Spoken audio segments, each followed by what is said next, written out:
평안하셨습니까? 오늘은 8월 16일 주일입니다. 모처럼 부산에 시원한 비가 내렸습니다. 새벽에 계속 내린 비로 인해서 오랜 가뭄이 그치고 또 날씨도 많이 시원해졌습니다. 중국 같은 경우는 많은 비로 인한 피해가 엄청나다라는 소식을 들었는데 비 피해가 잘 수습될 수 있도록 기도하고 또 적절한 도움이 사람들에게 미칠 수 있도록 우리가 기도해야 되겠습니다. 오늘은 예배하는 날이죠. 우리 예배가 우리 삶 속으로 흘러 들어가기를 소망하면서 예배 때 경험하는 하나님의 임재를 사모해야 되겠습니다. 말씀과 성령의 역사가 우리를 살게 하죠. 그 놀라운 하나님의 은혜를 오늘 풍성히 누리기를 축복합니다. 매일 성경 오늘 본문은 이사야 28장 1절에서 13절입니다. 성경을 같이 읽겠습니다. 에브라임의 술 취한 자들의 교만과 면류관은 화 있을진저 술에 빠진 자의 성곳 영화로운 관같이 기름진 골짜기 꼭대기에 세운 성이여 쇠잔에 가는 꽃 같으니 화 있을진저 보라 죽게 있는 강하고 힘있는 자가 쏟아지는 우박같이 파괴하는 광풍같이 큰 물이 넘침같이 손으로 금은 면류관을 땅에 던지리니 에브라임의 술 취한 자들의 교만한 면류관이 발에 밟힐 것이라. 그 기름진 골짜기 꼭대기에 있는 그의 영화가 쇠잔에 가는 꽃이 여름 전에 처음 익은 무화과와 같으리니 보는 자가 그것을 보고 얼른 따서 먹으리로다. 그날에 만군의 여호와께서 자기 백성의 남은 자에게 영화로운 면류관이 되시며 아름다운 화관이 되실 것이라. 재판석에 앉은 자에게 판결하는 영이 되시며 성문에서 싸움을 물리치는 자에게는 힘이 되시리로다. 그리하여도 이들은 포도주로 말미암아 옆걸음치며 포도주로 말미암아 비틀거리며 제사장과 선지자도 독주로 말미암아 옆걸음치며 포도주로 말미암아 독주로 말미암아 비틀거리며 환상을 잘못 풀며 재판할 때에 실수하나니 모든 상에는 더한 것 더러운 것이 가득하고 깨끗한 곳이 없도다. 그들이 이르기를 그가 누구에게 지식을 가르치며 누구에게 도를 전하여 깨닫게 하려는가. 젖떨어지어 품을 떠난 자들에게 하려는가. 대저 경계에 경계를 더하며 경계에 경계를 더하며 교훈에 교훈을 더하며 교훈에 교훈을 더하되 여기서도 조금 저기서도 조금 하는구나 하는도다.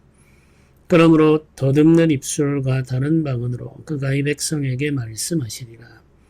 전에 그들에게 이르시기를 이것이 너희 안식이요 이것이 너희 상쾌함이니 너희는 곤비한 자에게 안식을 주라 하셨으나 그들이 듣지 아니하였으므로 여호와께서 그들에게 말씀하시되 경계에 경계를 더하며 경계에 경계를 더하며 교훈에 교훈을 더하며 교훈에 교훈을 더하고 여기서도 조금 저기서도 조금 하사 그들이 가다가 뒤로 넘어져 부러지며 걸리며 붙잡히게 하시리라.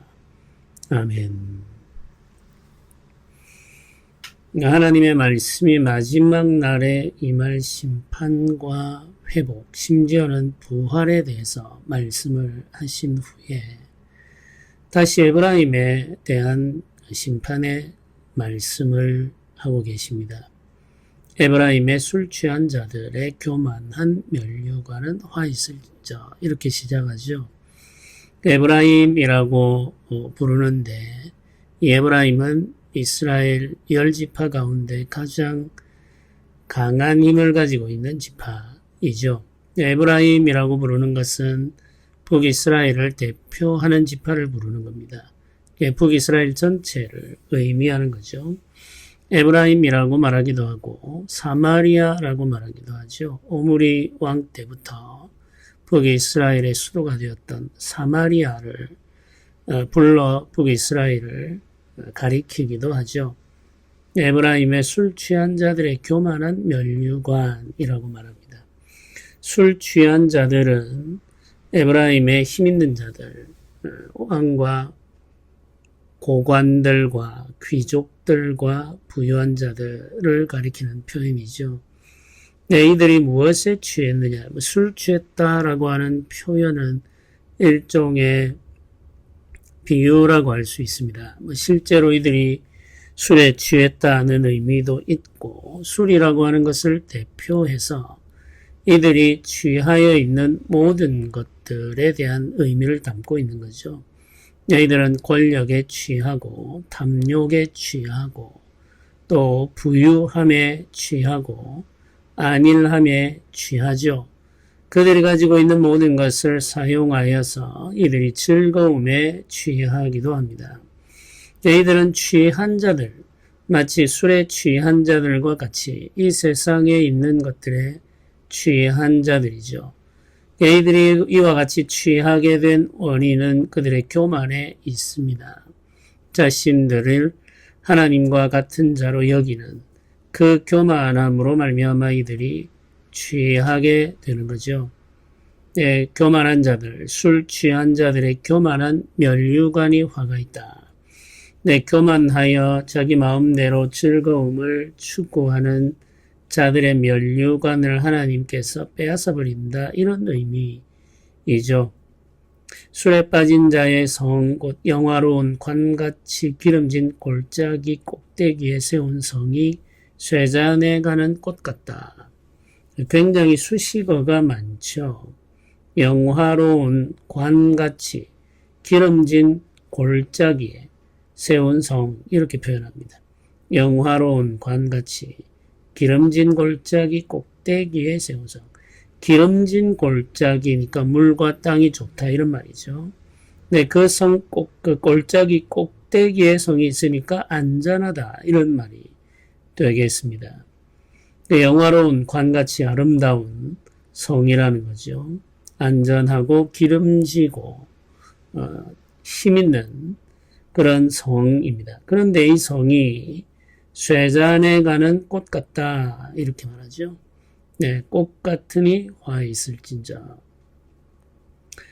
보라, 주께 있는 강하고 힘있는 자가 쏟아지는 우박같이, 파괴하는 광풍같이, 큰 물이 넘침같이 손으로 그 면류관을 땅에 던지리라.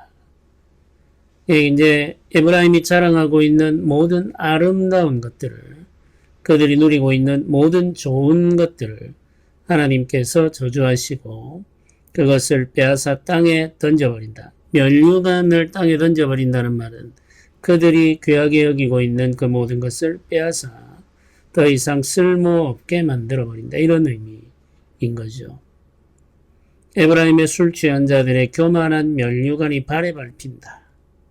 발에 밟힌다라는 말은 수치를 당한다. 모욕을 당한다. 그들이 땅에 엎드려진다. 이런 의미입니다. 예수님께서도 제자들에게 말씀하신 그 산상 수에서도 땅에 밟힌다, 이런 표현을 쓰죠. 소금이 맛을 잃을 경우에 버려져 땅에 밟힌다, 이렇게 말하죠. 모욕과 수치를 당한다. 그 존귀함을 잃어버린다. 이런 의미입니다. 그 기름진 골짜기 꼭대기에 있는 그의 영화과 쇠잔에 가는 꽃이 여름 전에 처음 익은 무화과와 같으리라. 무화과는 여름이 되어야 이제 익는 열매인데 여름이 되기 전에 익는 열매들이 있다는 거죠. 이 일찍 맺힌 열매들입니다. 근데 보통 이렇게 이제 일찍 열매가 맺히게 되면 지나가는 사람들이 그것을 보고 따먹어 버리죠.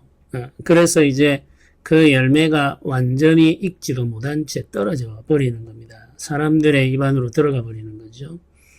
그것과 같다, 이렇게 지금 비유를 하고 있습니다. 여름 전에 처음 익은 무화과 같다. 보는 자가 그것을 보고 얼른 따서 먹는다.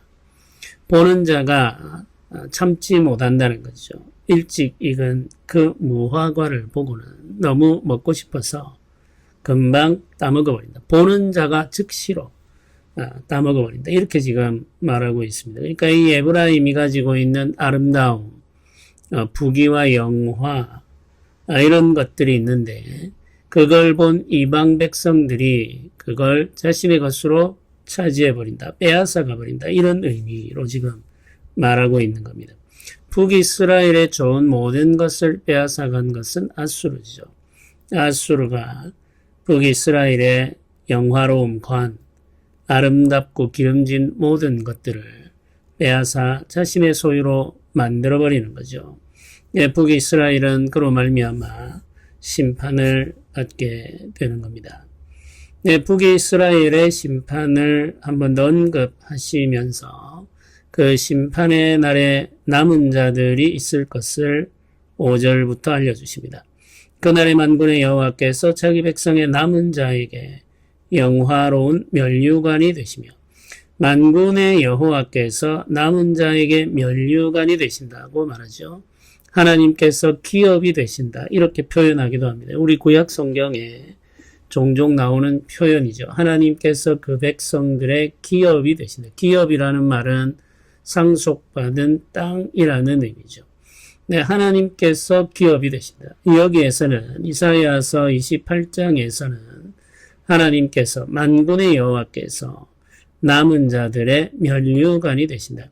영화로운 면류관이라고 말합니다. 면류관은 승리자에게 씌워지는 관이죠. 이 면류관, 영화로운 면류관이 남은 자에게 주어지는데 이들이 쓰게 되는 면류관은 만군의 여호와이다. 이렇게 말하고 있습니다. 하나님께서 그들의 영광이 되시고 그들의 보호자가 되신다는 말이죠. 영화로운 면류관이 되시고 아름다운 화관이 되신다. 아름다운 화관. 화관은 꽃으로 만든 관입니다. 꽃으로 만든 관으로 장식하게 되는데 이건 기쁨을 의미하죠. 면류관은 영광을 의미하고 아름다운 화관은 기쁨을 의미합니다. 영광과 기쁨이 되신다. 그 영광과 기쁨을 회복해 주신다. 이런 의미겠습니다. 재판석에 앉은 자에게는 판결하는 영이 되시고 성문에서 싸움을 물리치는 자에게는 힘이 되신다. 능력이 되신다는 거죠. 이제 하나님께서 이 남은 자들에게 면류관도 주시고 화관도 주십니다. 영광과 기쁨을 주시는 거죠. 그리고 판결하는 영을 주시고 힘을 주신다. 이 판결하는 영을 주시면 이제 이 백성들 사이에서 정의로 재판하는 일이 이루어지게 되겠죠. 성문에서 싸우는 자에게 힘을 주시면 성문에서 싸우는 자들이 적을 물리치게 되겠죠. 이렇게 하나님께서 영을 부어주심으로 말미암아 남은 자들이 하나님 안에서 참된 회복의 은혜를 경험하게 됩니다. 네, 이제 더 이상 외적들에게 짓밟히지 않고 모욕당하지 않는 거죠.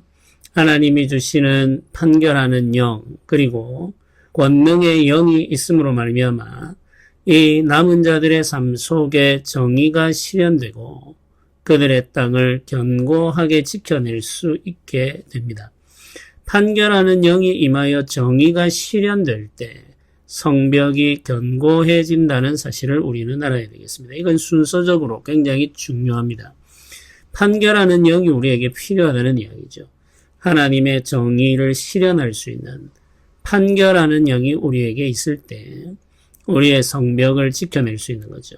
이 성문에서 싸우는 자들이 하나님의 능력을 힘입어 싸우게 되는데 이들이 그 능력을 힘입을 수 있는 이유는 먼저 판결하는 영을 받은 자들이 정의를 실현하기 때문이다. 이렇게 생각할 수가 있겠습니다. 성문을 지키는 자들에게 능력이 임한다고 하더라도 판결하는 영이 없으면 그 나라는 지켜지지가 않습니다. 판결하는 영이 중요하죠. 정의를 실현하고 공의로 판단하는 영을 우리가 구해야 되겠습니다. 그리하여도 7절에 그리하여도 이렇게 전환이 이루어지는데 그리고 나서 이들은 이라고 말을 하죠. 이들은 이라는 말은 지금 이 선지자, 이 하나님의 묵시의 말씀을 받고 있는 자, 주변에 있는 자들 이런 뜻입니다. 에브라임은 먼 곳에 있는 자들이죠. 이들은 바로 유다를 가리키는 표현입니다. 그래서 선지자가 이들은 이라고 말하면서 관심을 전환시키고 있죠. 초점을 전환시키고 있습니다. 에브라임에 대해서 말하다가 갑자기 유다로 관심을 전환시키죠. 그리하여도 이들은 북이스라엘이 심판을 받고 오직 남은 자만이 하나님의 보호를 받으며 회복의 은혜를 누리게 되는데 그 모든 일을 보고서도 이들은 이런 뜻이 되겠습니다. 이 유다의 지도자들은 포도주로 말미암아 옆걸음치며 독주로 말미암아 비틀거리며 제사장과 선지자도 독주로 말미암아 옆걸음치며 포도주에 빠지며 독주로 말미암아 비틀거리며 환상을 잘못 풀며 재판할 때 실수하나니 모든 성에는 토한 것 더러운 것이 가득하고 깨끗한 곳이 없도다 이렇게 이야기하고 있습니다. 이들은 유다, 특별히 유다의 왕과 고관들, 귀족들, 부유한 자들, 권세자들이죠. 이들 역시 포도주로 말미암아 옆걸음친다. 취했다 이런 말이죠. 독주로 말미암아 비틀거린다. 취했다. 옆걸음치고 비틀거릴 정도로 취했다. 관리들이 이렇게 취하였을 뿐만 아니라 제사장과 선지자도 독주와 포도주로 취했다. 이렇게 말합니다. 이건 이제 완전한 심판의 상황이죠. 왕들과 귀족들과 부유한 자들이 취하여 비틀거리고 제사장과 선지자들마저 취하여 비틀거리는 상황이 되었다면 유다라 할지라도 하나님께서 특별히 구별한 다윗의 후손들, 왕조라고 할지라도 심판을 피하기가 어렵습니다. 이 제사장과 선지자들의 술에 취하여 비틀거림이 환상을 잘못 풀고 재판할 때에 실수한다. 이렇게 지금 표현하고 있습니다. 환상은 하나님이 보여준 묵시, 말씀을 말하는 거죠. 하나님의 말씀을 잘못 푼다는 겁니다. 잘못 푸는 이유가 뭐겠습니까? 그들의 욕심이 있기 때문에 그렇죠. 욕심으로 인하여 하나님의 말씀을 잘못 해석하게 되는 겁니다. 마음에 욕심이 있으면 말씀을 바르게 풀 수가 없죠. 재판할 때에 바르게 재판할 수가 없습니다. 모든 원인은 욕심입니다. 마음 속에 있는 욕심, 그 욕심이 결국에는 죄로 이끌어가는 거죠. 하나님의 말씀도 잘못된 방식으로 풀고 재판도 굽게 만들어버리는 이 죄로 빠져드는 거죠. 모든 원인은 그들의 마음 속에 있는 욕심입니다.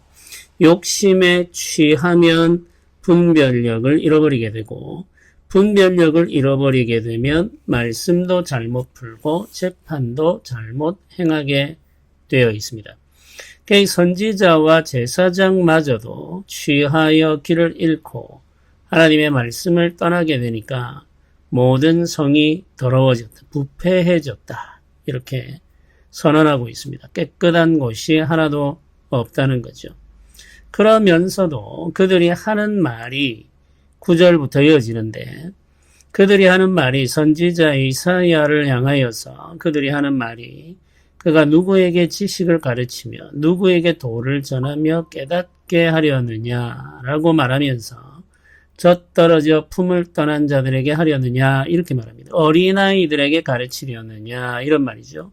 그게 조롱의 말입니다. 선지자 이사야가 하는 일을 조롱하는 거죠. 어린아이들이나 가르쳐라 이런 말입니다. 경계에 경계를 더하고 경계에 경계를 더하며 교훈에 교훈을 더하며 교훈에 교훈을 더하되 여기서도 조금 저기서도 조금 하는구나. 이 말이 무슨 말이냐면은 한 말을 또 하고 한 말을 또 한다 이 말이죠. 그래서 지금 우리가 이사야서를 쭉 읽어가 보면은 반복이 계속됩니다. 이 분량이 방대하죠. 이 66장에 이르는 방대한 분량인데 사실 같은 내용의 반복이 굉장히 많습니다. 그러나 똑같은 말로 반복하지는 않죠. 조금씩 표현이 달라집니다. 조금씩 표현을 다르게 해서 핵심적인 내용을 반복하는 거죠. 이게 이제 이사야서의 구조입니다. 이사야서만 그런 것이 아니고 선지자들의 글이 다 그렇습니다. 왜 그러면 반복하느냐? 강조하기 위한 거죠. 그럼 왜 강조하느냐? 백성들이 말씀을 잘 듣지 않기 때문에 그렇습니다. 이게 비슷한 표현을 사용하면서 같은 주제를 반복해서 말하므로 강조하는 거죠. 이 강조를 계속해서 하는 겁니다. 이게 이제 마음이 굳어져 버린 사람들의 귀에 듣기에는 한 말을 또 하고 한 말을 또 하는구나. 잔소리 하는구나. 이런 의미가 되는 거죠.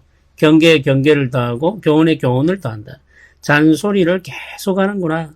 여기서도 하고 저기서도 하고 볼 때마다 그가 잔소리 하는구나. 선지자가 하는 일은 정말 깊이 있는 가르침으로 들어가지 못하고 자잘한 이야기를 끝없이 반복하는 어린아이들에게 하는 잔소리와 같다. 이렇게 지금 말하고 있는 거죠. 이 조롱의 말입니다. 조롱의 말을 하면서 선지자를 통해서 주시는 하나님의 말씀을 거역하는 거죠. 거절하는 겁니다. 네, 굉장히 안타까운 상황이죠. 이 사람들이 하나님께서 주시는 말씀을 거절하니까 더듬는 입술과 다른 방언으로 이 백성에게 말씀하시리라 이렇게 말하고 있습니다. 더듬는 입술이라는 것은 말을 잘하지 못하는 자 이런 뜻입니다. 말을 하는 재주와 능력이 없는 자, 말을 더듬는 장애를 가진 자, 다른 방언, 그러니까 이방인들이죠. 이방인들을 부르고 말을 잘하지 못하는 장애를 가진 자를 불러서 하나님께서 말씀하신다는 거예요. 이게 이제 이 백성들을 부끄럽게 하는 하나님의 방법입니다. 하나님의 말씀을 잘 듣지 않으면 말을 못하는 자를 불러서 말하게 하심으로 그들로 하여금 더 하나님의 말씀과 멀어지게 만드는 거죠. 이방인들로 와서 말하게 하는, 알아들을 수 없는 말들로 하나님의 말씀을 말하게 하므로 이 백성들이 돌이킬 수 없는 상황으로 내몰아버리는, 이게 하나님의 심판이죠, 사실은. 말씀을 거역할 때 나타나는 현상입니다. 굉장히 두려운 말씀이죠. 하나님께서 이렇게 이스라엘과 유다에 대한 심판의 말씀을 다시 선지자를 통해서 주고 계십니다. 그러면서 13절을 보면 이들이 사용한 조롱의 표현을 가지고 와서 하나님께서 말씀하시죠.